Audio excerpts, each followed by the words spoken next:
you can debate about whether or not Christ actually lived and whether there's credible objective evidence for that. But it doesn't matter in some sense because it does, but there's a sense in which it doesn't matter because there's still a historical story. And so what you have in the figure of Christ is an actual person who actually lived plus a myth. And in some sense, Christ is the union of those two things.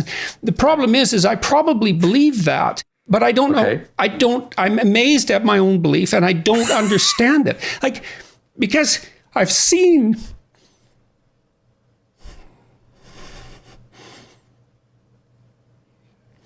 sometimes the objective world and the narrative world touch. That's Jungian synchronicity. Yeah. And I've seen that many times in my own life. And so in some sense, I believe it's undeniable. We have a narrative sense of the world. For me, that's been the world of morality. That's the world that tells us how to act.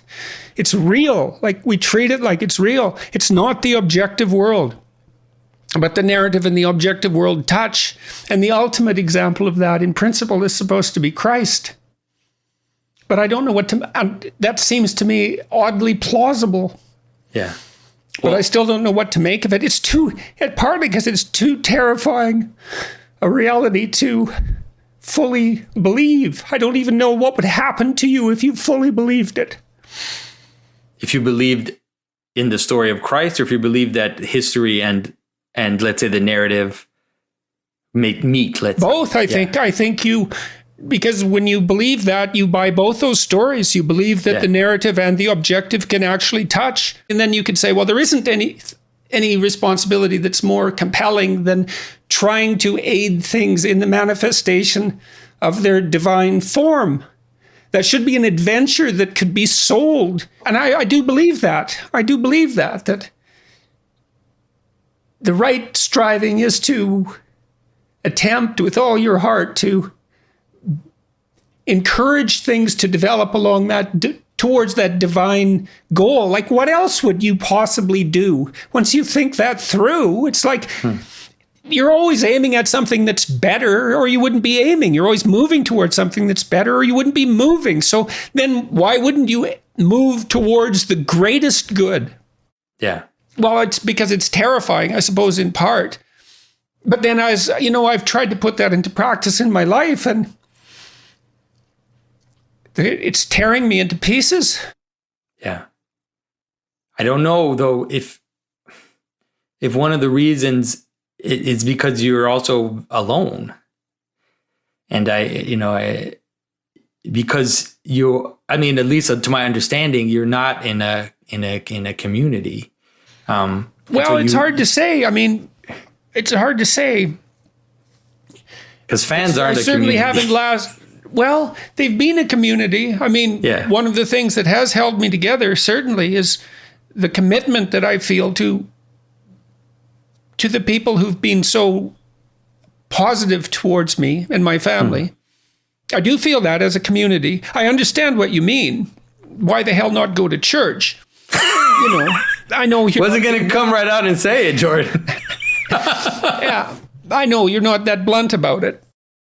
But it's not just, it's not just about going to church. One time I told you something, and I don't know if I was able to drive it through.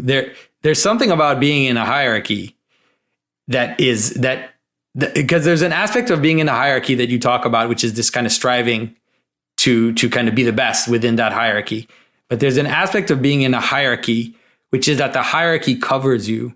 Oh, definitely. There's no doubt about that. Yeah. And so there's something about submitting. That's why the lowest status members of a chimp group will still fight off interlopers. Yeah.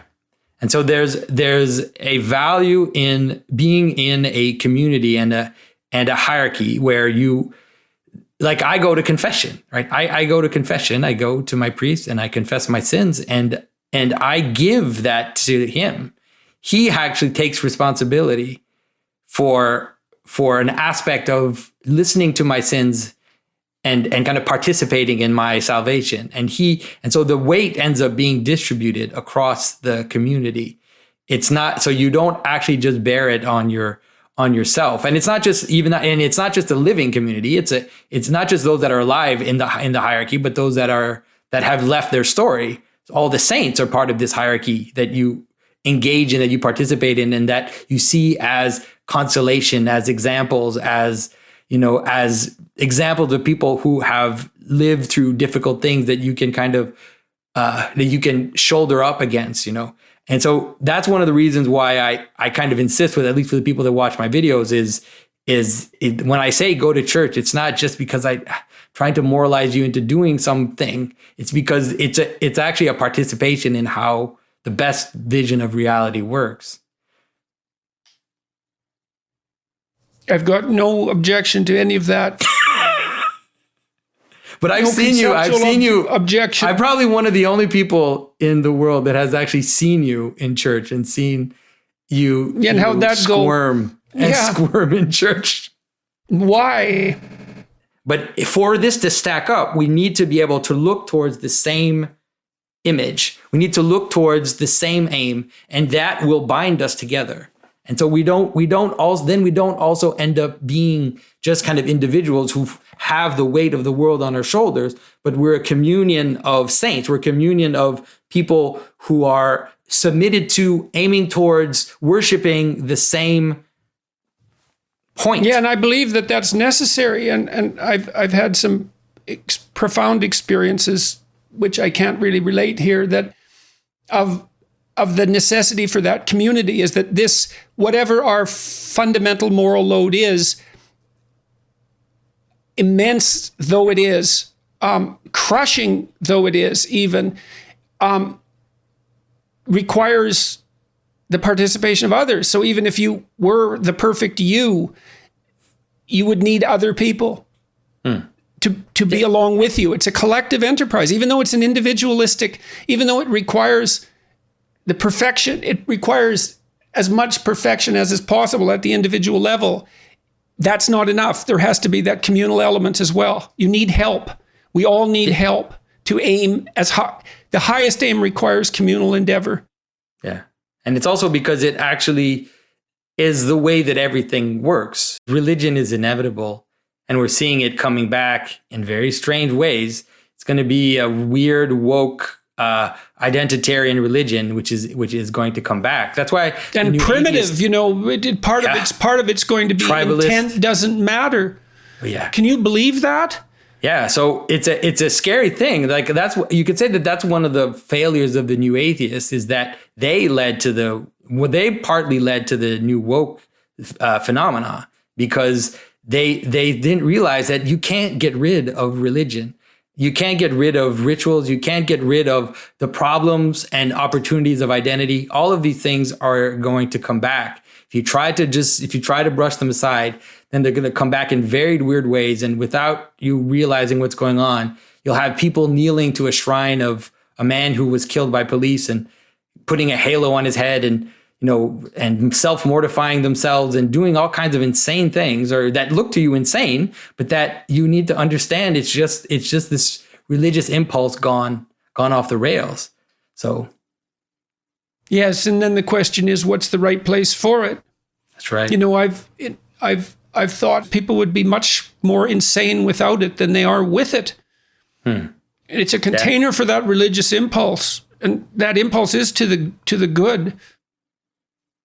Yeah, and the image of the crucified Christ, and also the act of communion, gathers in all the extremes together, right? It's like, if you think of the symbolism of communion, you'll notice that it gathers in every extreme, from the highest to the most transgressive. All of it comes together. It's worth unpacking that.